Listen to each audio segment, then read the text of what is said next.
অনেক চেষ্টা করেও বাঁচাতে পারেননি নিজের বাবাকে। কাঁদতে কাঁদতে এই হৃদয় বিদারক ঘটনা জানান ফেনীর এক হতভাগা সন্তান। তিনি ছিলেন স্রোতের পাশে, পানিতে কলা গাছের ভেলার নিচে চাপা পড়েন। তারপর কোনো মতে উঠে দেখেন তার বাবা চিৎকার করছেন ওপাশ থেকে। তিনি দ্রুত ভেলা টোপকে বাবার হাত চেপে ধরেন। হাত ছুটে গেলে আবারও হাত ধরেন, কিন্তু হঠাৎ তিনি আবার স্রোতের নিচে চলে যান। ফলে বাবার হাতটা আর ধরে রাখতে পারেননি। বাবা ভেলা থেকে পড়ে যান। এরপর ভেলা সহই ভেসে যান অন্যদিকে। ছেলে কোনো মতে একটা গাছ আঁকড়ে ধরেন, কিন্তু বাবাকে আর খুঁজে পেলেন না। বাচ্চা মেয়ে, একজন মহিলা সহ আরেকজন মুরব্বীও ছিলেন তার বাবার সাথে, কিন্তু সবাই স্রোতের টানে ভেসে গেলেন।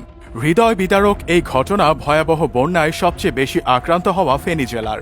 এদিকে বারবার চেষ্টা করেও নিজের বাবাকে বাঁচাতে না পারার অসহায়ত্ব নিয়ে যখন ছেলে কাঁদছেন, অন্যদিকে একই জেলায় বন্যার মাঝে বৃদ্ধ বাবাকে বাড়িতে ফেলে চলে গেল 3 ছেলে।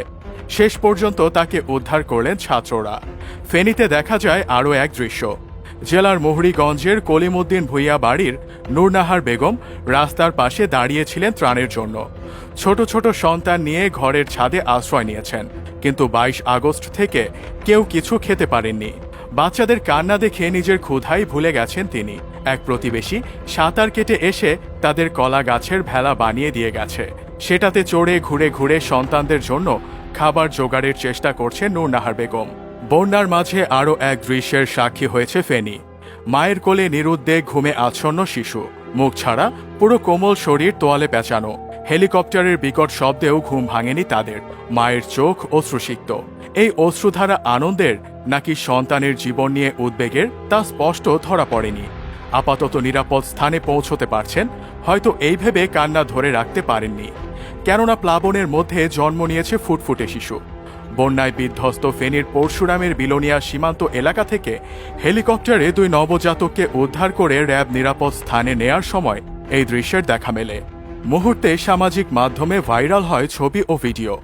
বড় হয়ে হয়তো ওরা জানবে হঠাৎ এক বন্যায় কি দুর্বিষহ পরিস্থিতিতে পড়তে হয়েছিল তাদের। র্যাবের এক কর্মকর্তা জানান, ফেনীর বিলোনিয়া সীমান্ত এলাকা থেকে তারা তথ্য পান সেখানে একটি স্কুলে অনেক লোক আশ্রয় নিয়েছেন। তাদের মধ্যে নবজাতক ও তাদের মা আছেন। 2 নবজাতকের অবস্থা সংকটাপন্ন। পানির স্রোতের কারণে ওই স্কুলে গিয়ে তাদের উদ্ধার করা স্থানীয়দের সম্ভব হচ্ছিল না। এছাড়া সেখানে কিছু স্থানীয় চিকিৎসক আশ্রয় নিয়েছেন। তারা র্যাবকে অক্সিজেন সিলিন্ডার সহ দ্রুত সেখানে গিয়ে নবজাতকদের উদ্ধারের অনুরোধ জানান।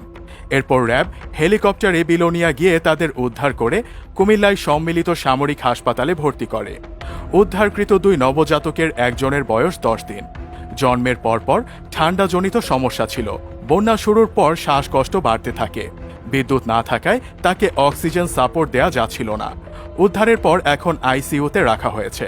হেলিকপ্টারে উদ্ধার আরেক নবজাতকের জন্ম হয়েছে 23 আগস্ট বন্যার মধ্যেই। আরেকদিকে হৃদয় বিদারক প্রাণহানি দেখল ফেনীবাসী। বন্যা দুর্গতদের বাঁচাতে গিয়ে পানিতে ডুবে প্রাণ হারিয়েছেন এক যুবক। লক্ষ্মীপুরের রামগঞ্জের বাসিন্দা সাইফুল ইসলাম সাগর পেশায় ছিলেন রাজমিস্ত্রি।